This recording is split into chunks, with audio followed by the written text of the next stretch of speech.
صلی اللہ علیہ یا سیدی یا حبیبی یا رسول اللہ صلی اللہ علیہ وآلہ وصحبہ وسلم۔ رسول پاک علیہ الصلوۃ والسلام نے اپنا میلاد خود منایا ہے۔ جو لوگ سوال کرتے ہیں کہ کیا رسول پاک علیہ الصلوۃ والسلام نے اپنا میلاد منایا ہے؟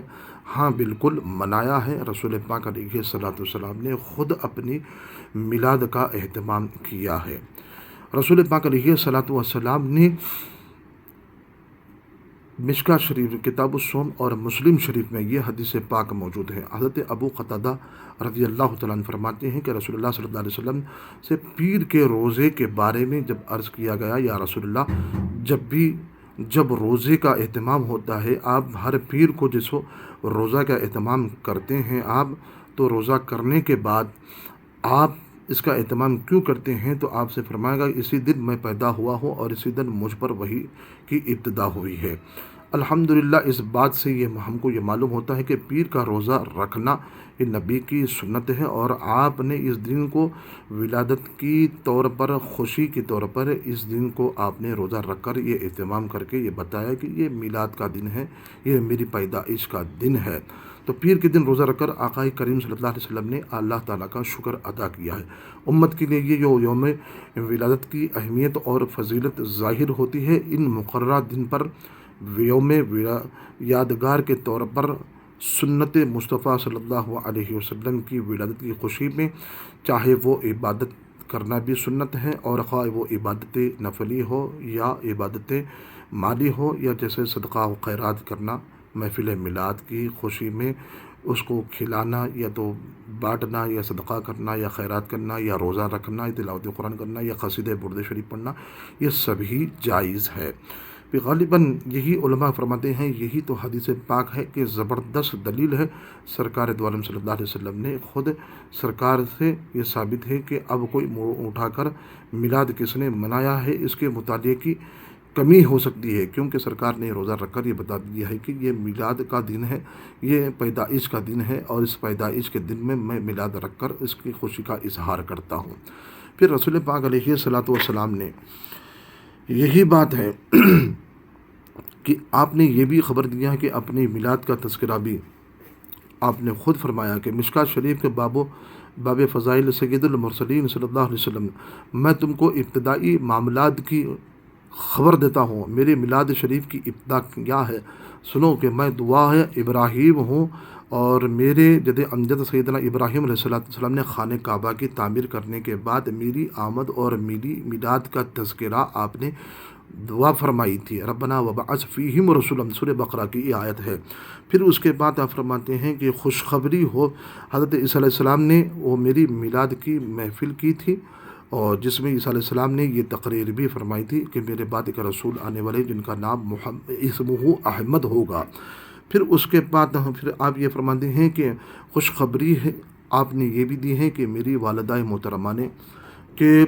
مجھے چشم دید کا منظر میں انہوں نے میری ولادت کے وقت دیکھا تھا، اور ان کے جسم مبارک سے ایک ایسا نور نکلا ہے جس کی روشنی انہیں شام کے محلات نظر آئی، یعنی کہ وہ غیب کی چیزیں مشاہدہ کرنے لگی کہ وہ نور مجسم، وہ اللہ کا نور میں ہی تھا۔ یعنی کہ جب حضرت سیدہ آمینہ رضی اللہ عنہ فرماتی ہیں کہ جب آپ کی ولادت ہوئی تو آپ میرے جسم مبارک سے ایک ایسا نور نکلا جس سے میرا گھر روشن ہو گیا، اور اسی روشنی میں شام کے محلات کو دیکھ لی۔ اللہ اکبر! نبی کے نور کی روشنی میں آپ نے شام کے محلات کو آپ نے دیکھ لیا ہے۔ حتیٰ کہ آپ نے مختلف موقع پر بھی آپ نے اپنے نسب کا ذکر اور اپنی میلاد کا بھی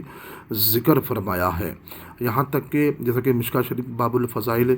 سید المرسلین صلی اللہ علیہ وسلم میں بھی ہے۔ ایک موقع پر سرکار نے ممبر پر جلوہ فرما ہوئے، تشریف فرما ہوئے، اس کے بعد آپ نے فرمایا کہ بتاؤ میں کون ہوں؟ صحابہ نے فرمایا انت رسول اللہ۔ تو پھر اس کے بعد فرماتی ہیں کہ میں محمد بن عبداللہ کا بیٹا ہوں، عبد المطلب کا پوتا ہوں۔ اللہ تعالیٰ نے مخلوق کو جب پیدا فرمایا تو اچھے گروہ میں پیدا فرمایا، انسان بنایا، انسانوں کے گروہ میں عرب اور عجم پیدا کیے، پھر عرب سے بنایا، پھر عرب کے کئی قبیلے بنائے، اور مجھ کو اچھے قبیلے قریش میں بنایا، پھر قریش میں کئی خاندان بنائے، مجھ کو سب سے اچھے خاندان بنو ہاشم میں مجھے پیدا فرمایا، بس ذاتی طور پہ سب سے اچھا ہوں اور خاندانی لحاظ سے سب سے اچھا ہوں۔ یہ آپ نے فضائل سید المرسلین میں یہ حدیث پاک بھی موجود ہے آپ نے اپنی میلاد اور اپنے قبیلہ اپنے خاندان کا بھی ذکر فرمایا ہے۔ یہاں تک کہ حضرت سیدنا عبداللہ بن عباس رضی اللہ عنہ فرماتے ہیں میں نے رسول اللہ صلی اللہ علیہ وسلم سے پوچھا آپ پر میرے ماں باپ فدا ہو، جب حضرت آدم علیہ السلام جنت میں تھے اور آپ کہاں تھے؟ آپ نے مسکرا کر فرمایا کہ میں حضرت آدم علیہ السلام کی پشت مبارک تھا، جب مجھے کشتی میں جب سوار کیا گیا کہ میں نوح علیہ السلام کی پشت مبارک میں تھا، جب حضرت ابراہیم علیہ السلام کو آگ میں ڈالا گیا تو میں ان کی پشت میں مجھے رکھا گیا، اور میرے والدین بدکاری پر کبھی جمع نہیں ہوئے، پاک و صاف ستھرے اور پاکیزہ ہمیشہ معزز پشتوں سے پاکیزہ رحموں سے منتقل ہوتا ہوا میری ولادت ہوئی اور میں پیدا ہوا ہوں۔ تو الحمدللہ رسول پاک علیہ الصلوۃ والسلام اپنی میلاد خود فرماتے ہیں، اور آپ اپنے خاندان اور اپنے قبیلہ کا بھی ذکر فرماتے ہوئے منبر رسول پر کھڑے ہو کر صحابہ کے مجمع میں آپ نے اپنی میلاد کا تذکرہ بھی فرمایا ہے۔ تو یہی بات ہے کہ ہم جب بھی اگر میلاد کا اہتمام کرتے ہیں، اگر ممبر کا اہتمام کرتے ہیں تو اس پر کھڑے ہو کر نعت شریف پڑھا جاتا ہے۔ نعت شریف پڑھنا بھی نبی پاک علیہ الصلوۃ والسلام کی سنت مبارکہ ہے۔ آپ نے نعت شریف حضرت حسان بن ثابت رضی اللہ تعالیٰ عنہ سے بھی سنا ہے۔ تو اس میلاد میں نعت شریف بھی پڑھا جاتا ہے، رسول پاک علیہ الصلوۃ والسلام کے خاندان اور قبیلے اور آپ کی ولادت باسعادت کے واقعات کا بھی تذکرہ بھی ہوتا ہے۔ تو یہ بالکل جائز ہے اور درست ہے، اس میں کوئی بدعت کوئی خرابی نہیں ہے۔ خرابی اگر اس کے اندر کوئی ایسی گناہ کی باتوں کو اگر شامل کیا جاتا ہے وہ خرابی ہے، لیکن میلاد میں اچھی باتوں کو بیان کرنا، تعریف اور میلاد واقعات فضائل اور مناقب کو بیان کرنا یہ بالکل جائز اور درست ہے۔ تو لہٰذا محفل میلاد نبی صلی اللہ علیہ وسلم کا اہتمام بھی کرے اور اس کو سجائے بھی، اور آقا کریم صلی اللہ علیہ وسلم کے واقعات میلاد شریف کو بیان کرے کہ اللہ رب العزت ہم کو سب کو محفل میلاد نبی صلی اللہ علیہ وسلم کی منانے کی توفیق بھی عطا فرمائے، اور ہم تمام سنی مسلمان جنتیوں کو بھی محفل میلاد نبی صلی اللہ علیہ وسلم کرنے کی توفیق بھی عطا فرمائے۔